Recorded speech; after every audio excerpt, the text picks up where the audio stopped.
Well, let me tell you, I was going to tell you about some of the work we were doing in this, but I had something funny happen here, which is that 3 of the 4 slides I was going to show you, you've already seen, which I really appreciate. It's fabulous to see Pew Research Center data getting integrated into a lot of this conversation. So let me just make the quick point I wanted to land, but then pivot a little bit and call an audible and take you down a different path. One, I just want to double down on what Michael said about a comparative perspective. I think that there's a lot of learning to be gained by looking at cross-issue comparisons when it comes to confidence in scientific information and how people are navigating different spaces, subpopulation comparisons, cross-national comparisons. And one thing I would recommend about Truth Decay is the historical comparative approach that they took, which I so rarely see in social science work, and I think really helps illustrate these issues. But let me just take you through a little bit of a story of a moment when I think many of you may have been skeptical or even cynical about how science was working, and maybe unpack it a little bit. And it's one that's sort of personal to me, so I learned yesterday that I should admit if I'm trying to persuade you of something and not try to dodge that, and admit that I might be self-interested in trying to persuade you of it, and just put that out there as an issue. And let me take you to a moment that for some of you might have been very exciting and some of you very troubling, which was November 8th, 2016, when you were staying up late and watching the election returns come in and ultimately seeing Donald Trump win an election that maybe most of you, whichever side of it you were on, didn't expect to see happen, right? And there were a lot of emotional responses that happened in that moment. We actually measured some of them in polling. Some people were thrilled, some people were excited, some people were optimistic, some people were scared, some people were worried. But one emotion that I heard a lot of after that election was betrayal. I had a lot of people come up to me and say, literally, you betrayed us. And a lot of people in media, I think, heard that as well, right? You betrayed us. You told us, especially from folks on the left, you told us this was going to be okay. You told us this couldn't happen. You betrayed us. And it had consequences, right? And as a scientist, who I do think of myself as one, that's a difficult moment. Maybe you as scientists have faced that moment at points in your life where you've been a part of a community. We at Pew didn't even do pre-election projection polling, but I'm a part of that community. I can't reject the fact that people were looking at data that ultimately was produced by tools that I use and feeling betrayed by that data. And maybe some of you did as well, because in my experience talking with people in the weeks and months after the election, I feel like that sense of betrayal was actually the most poignant even among people who were the most scientifically literate, the most numerate in some ways, who thought they were paying attention to the numbers and ultimately felt like those numbers led them astray. So what if I told you that nationwide pre-election polls in 2016 actually predicted Clinton's vote margin within 2 percentage points, well within the margin of error of public opinion polling, and was among the very most accurate election cycles for public opinion polling in the 80-year history of polling in the United States? What if I were to tell you that even at the state level, in the vast majority of states, pre-election polls, again, had a very good year in 2016, predicting the outcome of the election in most states within a margin of error that's very comfortable for the kind of accuracy you can expect from polling? And what if I were to tell you that the errors in the polling were limited to a very narrow band of states, right? And we know which states they were because we were watching those results. It was from Wisconsin curving down to North Carolina, right? And that the diagnosis of what went wrong in those polls is actually relatively clear if you really look into it. And there was a fabulous committee, cross-field committee put together by APOR, which is our peak association of public opinion pollsters, to really get all of the data producers to contribute data to do a meta-analysis of the pre-election polling about what went wrong.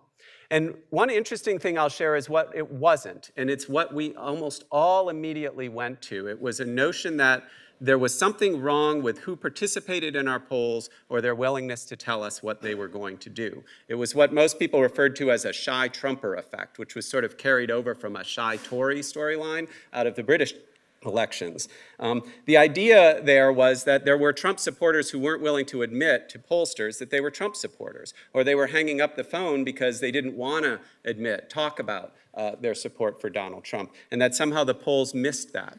There's no evidence for that, You can't prove a negative. I'm here talking to scientists, so I can't tell you definitively that that didn't happen in any instances. But we looked at a lot of different ways of identifying whether that would happen, and you just couldn't find evidence that that was taking place, right? And in some ways, I think even our expectation of why that would have been taking place is a part of the bias that we were bringing to thinking about what was going on in that election. It turns out that what went wrong in those states was relatively mundane, right? There was a late surge for Trump in those states. You can see it in the polling in the very late days. You can see it in the exit poll where you look at the people who said they made up their minds in the last 5 days in those states, and they sided for Trump by close to a 60-40 margin. That was enough, right alone in that late surge, to do it. Yet all the numbers you were looking at in those aggregations, almost all of them were collected well before that. Right? You didn't see that. It was sort of buried under the mountain of data that you were looking at. But we were looking at old data, at the end of the day, and in a fast-moving election, that mattered. Another factor was that we know and we've learned that education was a big factor in this election, but the pollsters weren't accounting for education when they were balancing their samples.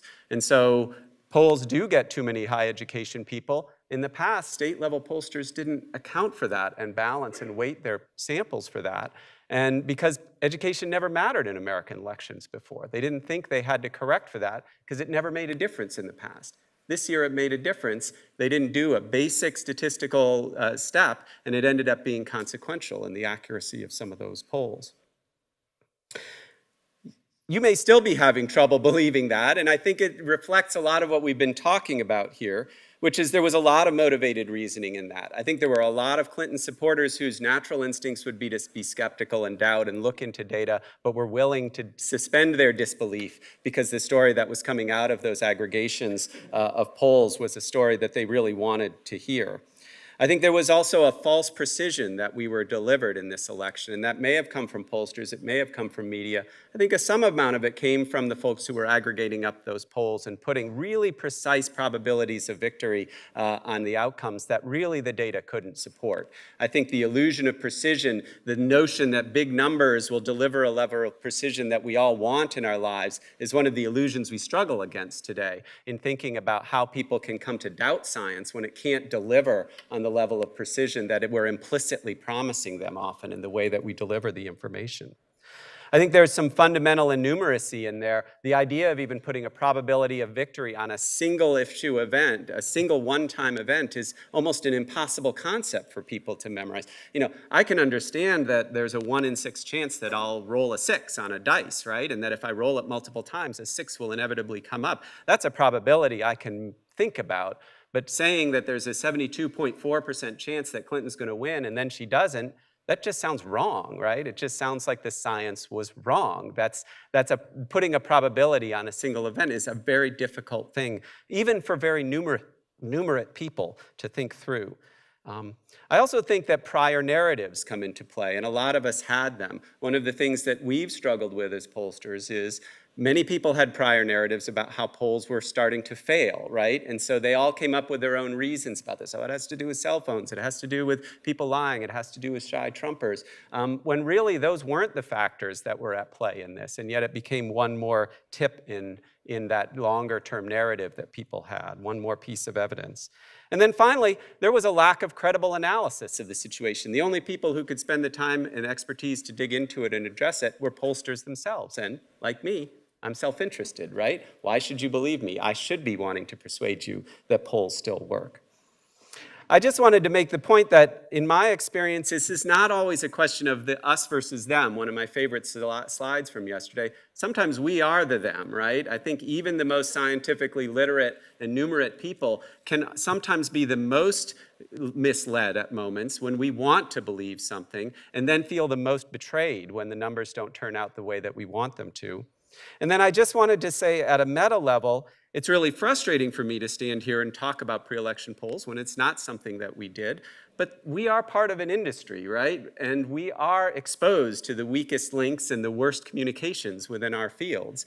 And so even though I don't think that pre-election polling is a particularly interesting and valuable way to apply public opinion tools, I actually think there are much more interesting and important things you can do with public opinion. At the end of the day, this is where the weakness in my field of science is exposed, even to people within the scientific community. So I just thought I'd share that. Thank you.